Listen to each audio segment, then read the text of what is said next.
and welcome to the first in my series about the new era of hospitality digital marketing.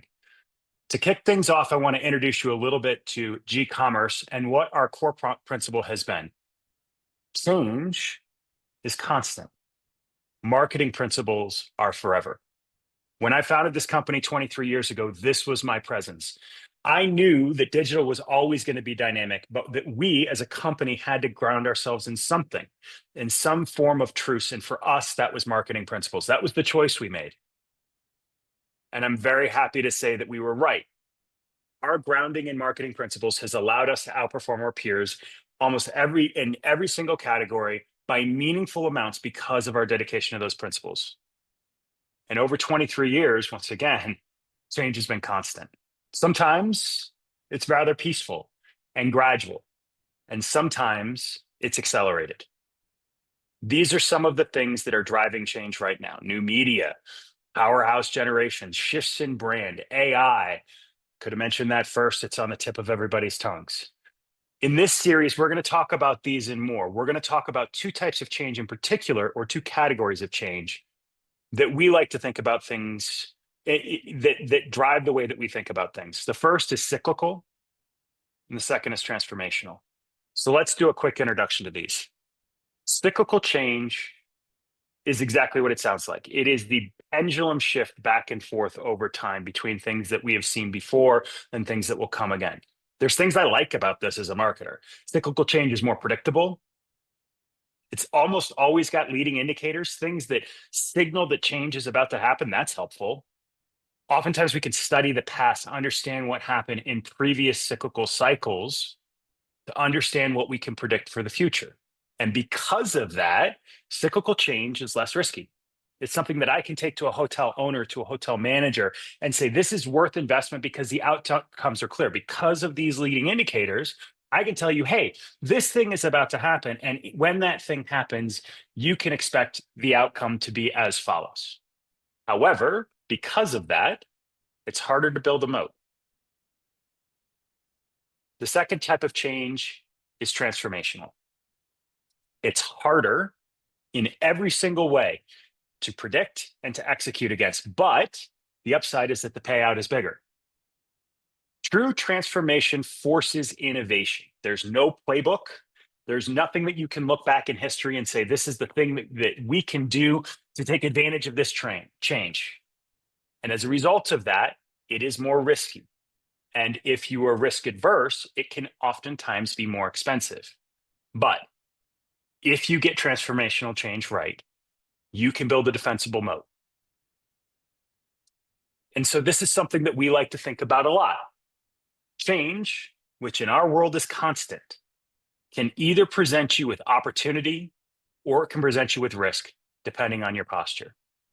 So my question to you as you're watching this is, have you embraced change? Are you growing? Are you changing with the times? We're about to review some trends that detail how that change might be necessary just to keep up, much less get ahead. Y'all have just finished your marketing plans and budgets for 2025. Ask yourself, what percentage of your marketing activities and budget will be novel in 2025? Are you changing around the margins, or is it something more structural? I hope by the end of this series, you have a little bit more understanding of why change around the margins just simply isn't going to cut it. Now, in all of this, I have some very good news. In my view, the first two trends that I'm going to talk about in these series, the cyclical trends, are both blowing in your direction. If you are an independent hotel, if you are a boutique hotel, if you are advantaged in your product and connected to your local market, you will view these trends as tailwinds that you can grow upon. So this is a series about cyclical and transformational change occurring in our industry. Over 5 brief videos, I'll introduce you to 5 trends, 2 cyclical and 3 transformational. These trends are likely to change the way that you attract customers and the way that you do business. The question is whether you'll take control of that change or whether it takes control of you. In the last video, I talked a little bit about how G-commerce tracks and manages change. With a steady focus on marketing principles, we understand that while change is constant, we can position our properties to succeed. We talked about cyclical change versus transformational change and how both are at elevated levels right now. And now we're going to start to get into the details. We're going to focus on the first of those trends, a cyclical trend. So let me jump right in. We're going to talk about the pendulum shifting back from brands to independent hotels.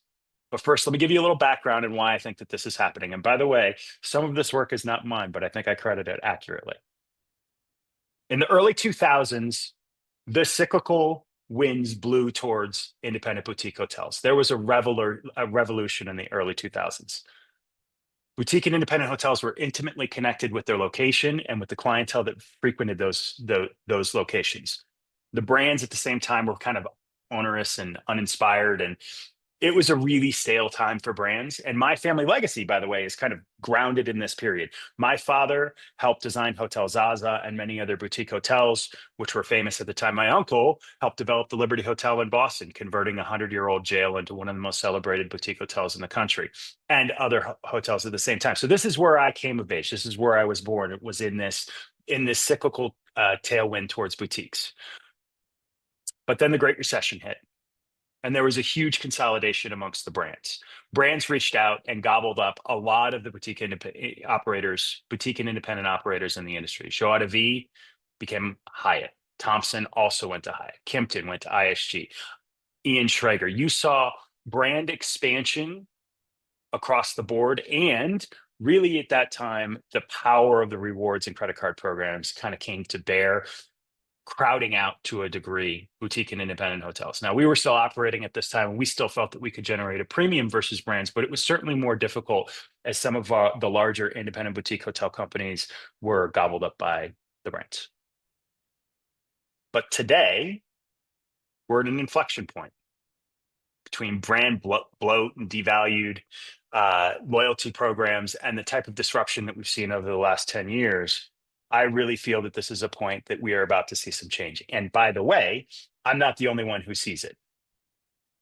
For those of you who have not read this and are not familiar with the work of Shakatan Dev, he's a distinguished professor at Cornell University. I encourage you to search for the Hotel Brand Overload, The Coming Shakeout, or to scan this QR code. It's important work that I think best frames this argument. I'm just going to give you the tips of the ways, but the report is really quite stunning. So here's an easy overview of how to think about this. In the 1990s, you basically had 5 brand tiers: budget, economy, mid-scale, upscale, and luxury. It was easy for the consumer to understand. Today, you have 12 brand tiers with upwards of 80 brands per tier. So look at the micro segmentation in there: hard budget, budget, upper budget, economy, upper economy, lower mid-scale. I mean, what do these even mean? Is this brand segmentation developed for the traveler, or is it developed for the hotel owner? In the 1990s, you had 300 brands at 5 price points. Today, you have over 1,000 brands in the United States at 12 price points. Now, listen, if we think about this quote, today, too many hotel brands exist without a compelling or defensible point of view.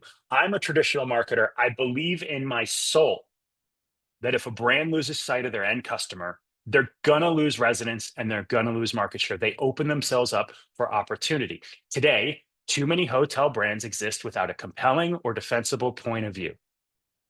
That is an opportunity in my view. Now, why are we here? Why have brand offerings expanded like this? We all optimize towards incentives. And brands in Wall Street have shifted their incentives over this period of time. It used to be, if you think about the Marriott quarterly call, they would report on RevPAR. They had radius restrictions, ADR, occupancy. Their growth metric, their performance metric was RevPAR. Today, they report on number of rooms added. They're breaking down radius restrictions and creating radius exceptions. They are breaking down any defensible positions they have within their brand in order to grow room count faster. And so, coming directly from Professor Shakatan Dev, with brands now numbering over 1,000, hotel owners and guests face a sea of sameness among many of the brands in today's market. In some cases, one brand is only marginally distinguishable from another, and the challenge is to discern the difference. One outcome of this growth is greater bargaining power for independent operators. I tremble for the people responsible for marketing those marginally distinguishable differences between brands. Fortunately, we exist in the independent and boutique space. We are not faced with that challenge. In fact, it presents an opportunity. So in the future, this shift is coming. People are moving towards independent and boutique hotels. You are more local. You have better stories. Data democratization, which we're going to talk about in a future series, eliminates some of that brand marketing moat that's existed. Now, I will preface this with one warning. This is not a foregone conclusion. OTAs in particular pose a major risk. Despite this pendulum shift, Expedia is everywhere. It is frictionless, and they are invested in future generations. So while I feel strongly that this is an opportunity for independent and boutique hotels to step into this void, to step into this space, you are not alone in competing for this mindshare. At G-Commerce, we're focused on helping our clients capitalize on changing market dynamics and finding opportunities where others won't. Era of hospitality digital marketing. In the last video, I talked about the first cyclical trend that G-Commerce is leveraging to the benefit of our clients, the shift in consumer preference from brands to independents. We're at the early stages of the transition, but early mover status is important. So with that being said, let's focus on the second cyclical trend that we're monitoring. The ultimate cyclical trend, some may say, the emergence of a new generation. Generations over the course of time have created a predictable pendulum shift. Every generation is not an extension of the last, it is a correction. Generations correct for each other. And every time that happens, every time a new generation emerges, it has an outsized impact on society, on culture, and on business. And if we had time in these series, I could go back for 4, 5, 6 generations and prove that point. But let's just focus on the previous emergence of a generation. As millennials came of age, they brought with them the sharing and gig economy, social media, the influence economy, mass attention, and data proliferation, all trends that had a massive impact on our industry. In addition to those, they brought whatever the hell this is. This is an Instagram wall in Nashville. Some of you may have one of these Instagrammable experiences in your local market. You can see a line of people around the corner just waiting to get their picture taken in an artistic way. I love this clown with a bold expression, with a bold statement of self-expression. He's got a line of 1,000 people waiting to do the same behind him, but the camera's close up, and so you can't tell that. This guy's channeling his inner Gen Z. So let's talk about Gen Z. It's their time now. The leading edge of Gen Z is 28 years old. Gen Z as a cohort, and they are not monolithic, but in general, they are more focused on unique, personal, and local experiences. Instead of a massive network of strangers, they have a small network of close friends. When it comes to social media, they are voyeurs. They are not sharers. They're entrepreneurial. One of the things I love about them, they're 55% more likely than previous generations to start a business. And sadly, they have what often is referred to as home ownership despair. 34% say owning a home in their lifetime feels impossible, according to Freddie Mac. And so I'm quite sure that at least some of you watching this video thought this in your head as I was talking about this. These people are too young. You don't see them in your hotel yet. They don't travel. They don't have the money. So let me ask you to be open-minded. I want to ask you to consider that the mass assumptions about Gen Z present you, if you think differently about it, with an opportunity that most don't see. Orienting some of your marketing towards Gen Z could actually help all of your segments grow, not just a Gen Z segment. So let's talk about some of the statistics as we know them today. 25% of Gen Z adults have made travel purchases in the last 3 months, 25%. 72% of Gen Z plan to reduce spending in other areas in order to increase their travel spending in leisure travel. So clearly, Gen Z values travel more than other generations do. They don't travel for business, right? Wrong. Not only do they travel for business, they are building their travel preferences that will last them a lifetime. More than 2/3 of business travelers plan to extend a trip into a leisure weekend this next year. And if you look at this, full-time or self-employed who plan to travel for business in 2024, Gen Z, 53%, millennial, 53%. The two highest generations, Gen Z, and this is Gen Z who have come of age and are of working age. It's a monster number. We think about brands, the last trend that I talked about. Hotel loyalty programs, 59% of Gen Z don't belong to a brand yet. They're free agents. They're not starting to utilize travel credit cards yet. They are poised to travel independent. No, I am not saying that you should ditch marketing to other generations. However, the media and marketing preferences of the emerging generation of Gen Z are going to quickly permeate society. In fact, they already have. 87% of parents reported that purchases influenced by a member of Gen Z influenced their purchase decision. But we've known this for years. This isn't new, right? Why is it that the 18 to 34 demo was always the most sought after in advertising? Because they set the media consumption agenda. They are the ones who dictate how the rest of us experience media. Just think about the emergence of millennials and what they did for Facebook and how quickly that permeated the rest of society. And this is the truth. As we look at the prevailing logic and the prevailing preferences of Gen Z, independent and boutique hotels have what they want. You have the local, the connected, and the story-driven stays that are going to resonate with this segment. Cyclical change is just that. It is cyclical and it is predictable, which means that everybody will be doing this. However, you can be early, you can grab market share now, and these arrows, these cyclical arrows are already pointing in your direction. If you wait, you're going to miss that early mover advantage. In the last two videos, I talked about cyclical trends that present real opportunities for independent hotels. Cyclical trends are more predictable and therefore more investable, but any advantage you create is often short-lived as the overall market quickly catches up. However, the second kind of change provides an opportunity to build real, sustainable competitive advantages in your market. So let's talk about those. Let's talk about transformational change. Transformational change is happening right before our eyes as we speak. These trends have no playbook. There are no certainties. And I want to preface this with that. There are no certainties. At G-Commerce, the way we tackle this is to remain true to some very complex marketing fundamentals that guide our work. And thankfully, so far, those fundamentals have guided us in the right direction. We've been able to be right in our predictions. So the first trend that we've been focused on, the first transformational trend, is data democratization.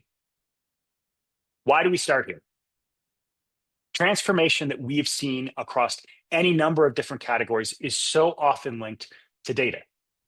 So let's talk about data. In the last 10 years, in the past, every conference you went to, every conversation you had seemed to include some reference to big data. But the promise of that big data transformation, it wasn't real. It was not realized. Why? Because big data was siloed. It was difficult to store, and good Lord, was it expensive.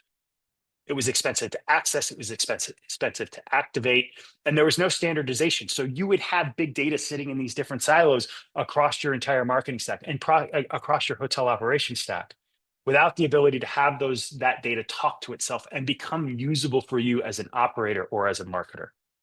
And so as a result of that, the advantages of big data, they were there, but they were really only harvested by the super big players, the OTAs and the brands. And you, as an independent boutique hotel, likely felt like you were left behind or that you were behind. So where are we today? We've got this kind of shifting sands of clarity. Third-party data platforms are getting smarter. They're getting better, but it's still difficult for smaller organizations to access it. Part of that is data warehousing. Where is your data stored? Do you have control of that data? In many cases, it's still in rigid legacy third-party platforms, and it's not controlled by you. It's not controlled by the properties.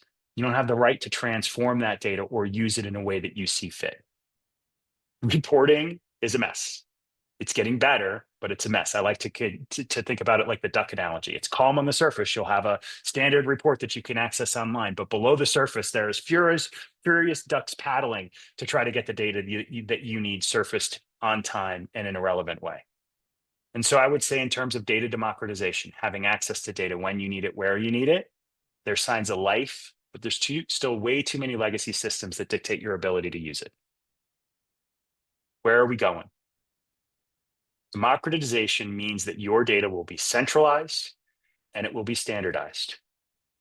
The net result of that is that big data advantages will finally become available to independent hotels. If we think about what the outcome of that really is, you're going to be able to use data for real intelligence and execution, not just real-time reporting.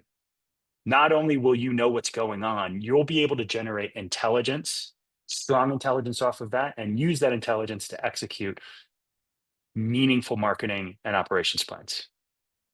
So I would tell you this is the foundation of every transformational trend that we're going to focus on going forward. I encourage you to start here. It's the foundation that unlocks so many opportunities for you.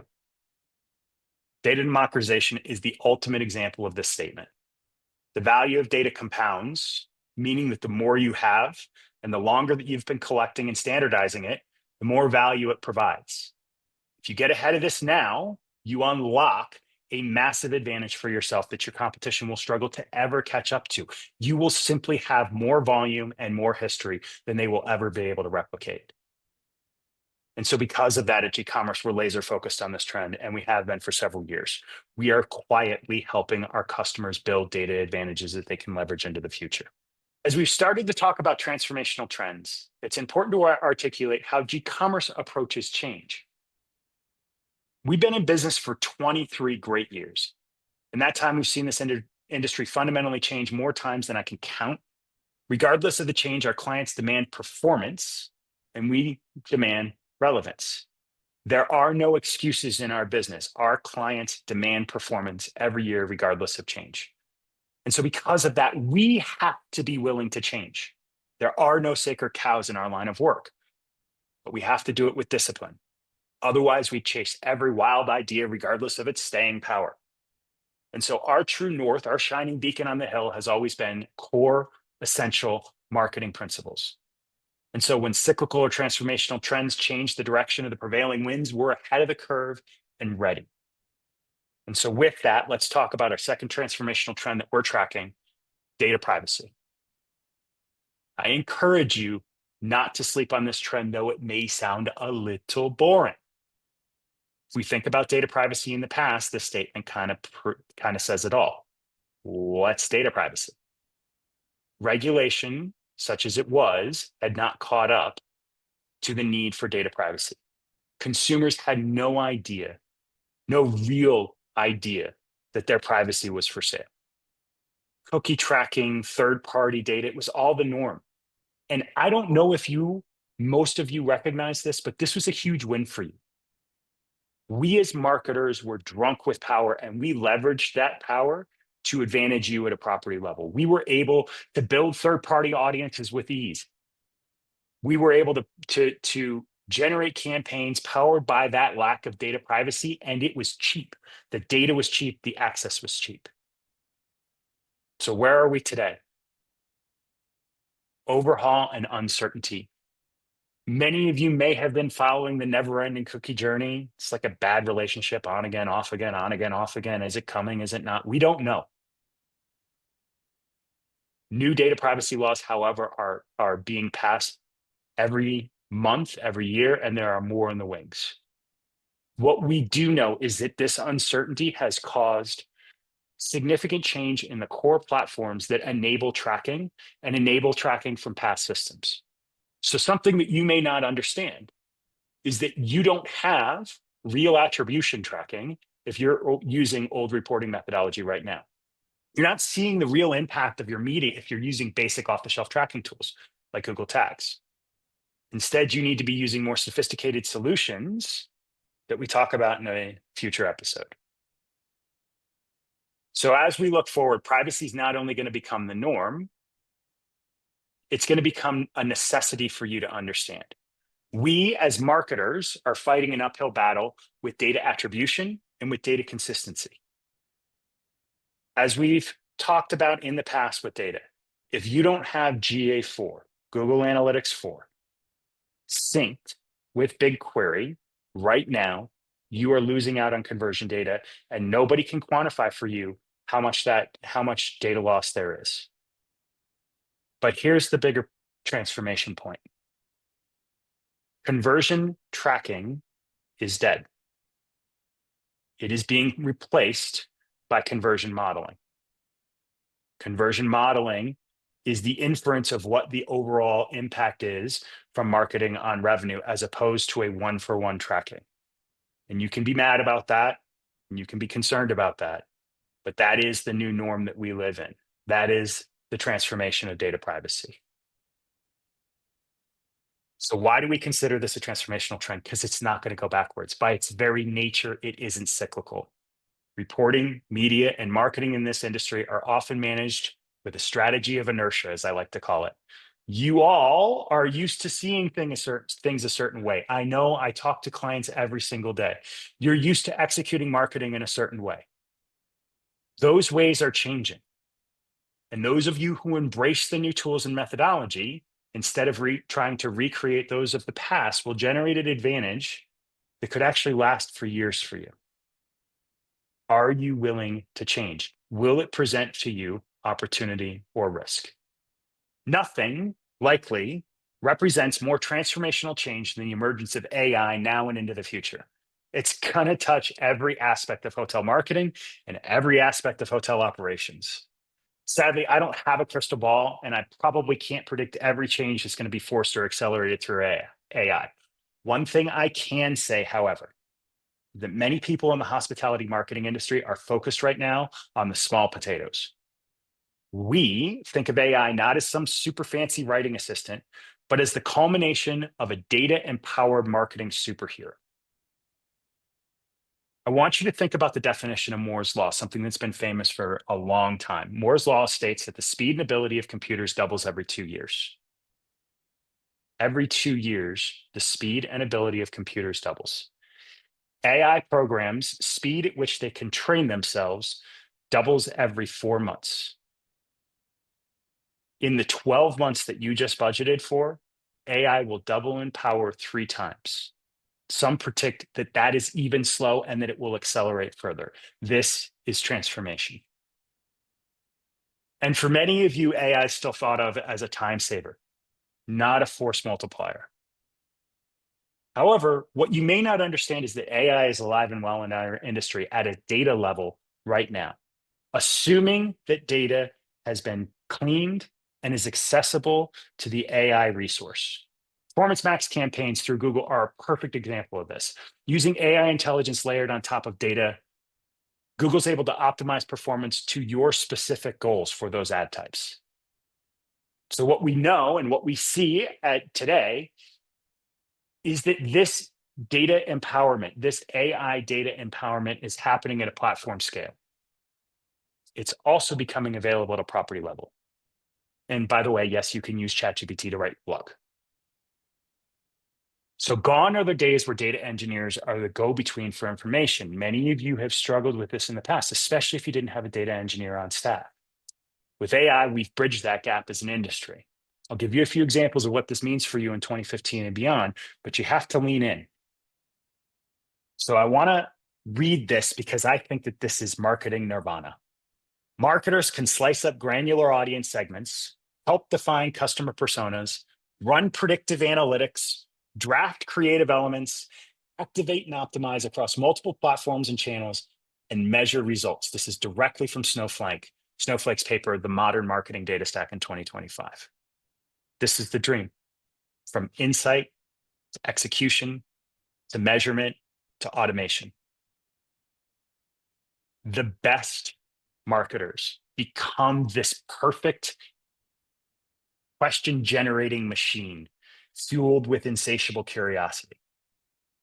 Just imagine if AI, think about our core premise as a company, grounding in marketing principles. Imagine if AI allows us to return to our marketing principles, where we start with goals. Maybe the goal is to generate a 110 market penetration index on the STAR report. Hey, AI, here's my comp set. Here's past performance. Here's where everything's trending. My goal is to generate premium market share against my comp set. Then we identify strategies. We deploy tactics against those strategies. We measure results and we iterate in real time. Imagine if AI allows us to return to those marketing principles. It's empowering to ask questions of your data in a natural language. And very quickly afterwards, to challenge your marketing platform to optimize cross-channel to your desired outcomes. How many guests spent more than $500 in food and beverage in the last 6 months? What marketing channel is most efficient at selling suites for standard rooms? Want to increase your ADR? Sell more suites. How do I sell more suites? Ask AI. It's in your data. AI, like data democratization and data privacy before it, represents transformational change. If you get ahead of it, you can create an advantage for yourself that will last an entire career. You can build an impenetrable moat for yourself and for your property. And that's what e-commerce was built to do, to transform risk into opportunity, trend into advantage. Let me ask you this. Is your current agency bringing you this type of conversation? Does your 2025 budget reflect a changing set of priorities? Do you feel like you're on your back foot or you're leaning into this type of change? If you are an independent hotel that has worked so hard to create real advantages in your market, real advantages in your product offering, or maybe it's in your service, we're here to help leverage that into real bottom line performance. That is what we were built to do. For a free assessment and to learn more about what our capabilities are, please scan this QR code or feel free to reach out to me or any of my colleagues through our website or the information below. Thank you.